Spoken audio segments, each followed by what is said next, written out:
এ সলিপ ভাই বাইতাইছেন? হ্যাঁ আছি। কিডা? এই তো আমি ভাই। আমার এই গোস্তটাকে আপনি ফ্রিজে থুই দিবেন? আরে না, আমার এই কুরবানি দিছিল, ফ্রিজে জায়গা নাই। জানেন ভাই, আমার মা অসুস্থ, আমার মা হাসপাতালে। যদি গোস্তটাকে আপনি রাখতেন আমার খুব উপকার হইতো। ভাই আপনি চিন্তা করেন না, আমার মা কাল পরশু রিলিজ করে দিবনি। আমার মা যদি হাসপাতালে আসে আমার এই গোস্তটা নিয়ে যাবো না। আরে ভাই আপনি বুঝতেছেন না তো, ফ্রিজে জায়গা নাই, অল্প একটু জায়গা আছে। আমার চাচারা করছে, তুমি রাখুনি, তারা তা লাহা লাগবে। ভাই আপনি দেখুন পাই ধরি ভাই, গোস্তটা রাখেন, আমার মা আসলে পরে গোস্তটা নিয়ে যাবো না। আরে এ তো নাসর বান্দা রে, গোস্ত এমন জায়গায় থাকবো জীবনে আর পৃথিবীর আসবে না। আচ্ছা দাও।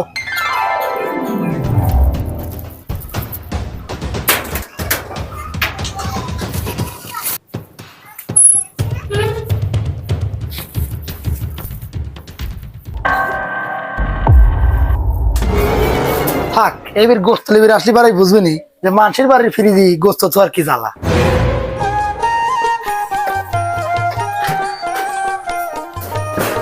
সলিপ ভাই বাইতাইছেন?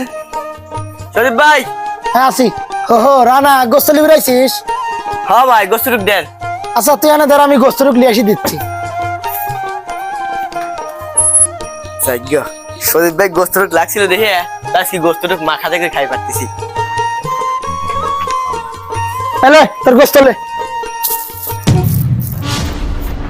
কি ভাই, আমার গোস্ত দিয়ে পচা পচা গন্ধ বাড়াইছে কে? কি জানি তোর গোস্ত পচা পচা গন্ধ বাড়াইছে, তোর গোস্ত মনে হয় পচে গেছে। কি কোন ভাই, তাহলে কি আপনার গোস্ত পচে গেছে? আরে আমার গোস্ত পচবে কে? আমার গোস্ত কি তোর গোস্ত লান 10 বাড়ছেন চাওয়া গোস্ত? তাও আল্লাহ বাঁচাইছে, তোর গোস্ত লান আমার গোস্ত যে পচে যায় নাই। তোর গোস্ত পাইছিস, এখন তুই যা তো ভাই, গন্ধ বাড়াইছে, থাকা যাচ্ছে না, যা।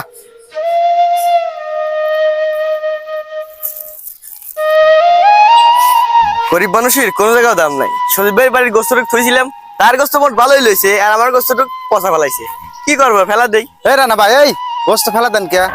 আরে ভাই কপাল খারাপ, কি কব, গোস্ত পচে গেছে তো ফেলা দিচ্ছি। কপাল খারাপ লাই ভাই, তোর স্বভাব খারাপ। গরিব মানুষ হাইজিয়া মানুষের বাড়ি বাড়ি যা গোস্ত বাই তাই নিয়ে থোয়ার জায়গা নেই, পচা ফেলা দে। না ভাই, আমি মাসির বাইট বাইট গোস্ত চাবি যাই নাই। দুইজন মিলে আমাকে 1 কেজি গোস্ত দিছিল। এই গোস্তটুক সলিপ ভাইয়ের বাড়ির থুই দিয়ে গেছিলাম। ঈদের দিন আমার মা অসুস্থ ছিল, হাসপাতালে ভর্তি ছিল। সলিপ ভাইয়ের বাড়িতে এই গোস্তটুক থুই দিয়েছিলাম। সলিপ ভাইয়ের গোস্ত মোট ভালোই লইছে, আর আমার গোস্তটুক পচে গেছে। এই গোস্ত জান কি করবো, ফালা দেই। আর কি হইলো, আমার মার হাতে গোস্তটুক না দিয়ে আর খাওয়া হইলো না, জান। না, সজীব ভাই এই কাজটা মোটেও ঠিক করেন নাই। রাগ পেলে ভালো কথা, নষ্ট করার কি দরকার? যাই সজীব ভাইয়ের কাছ থেকে ঘুরে আসি।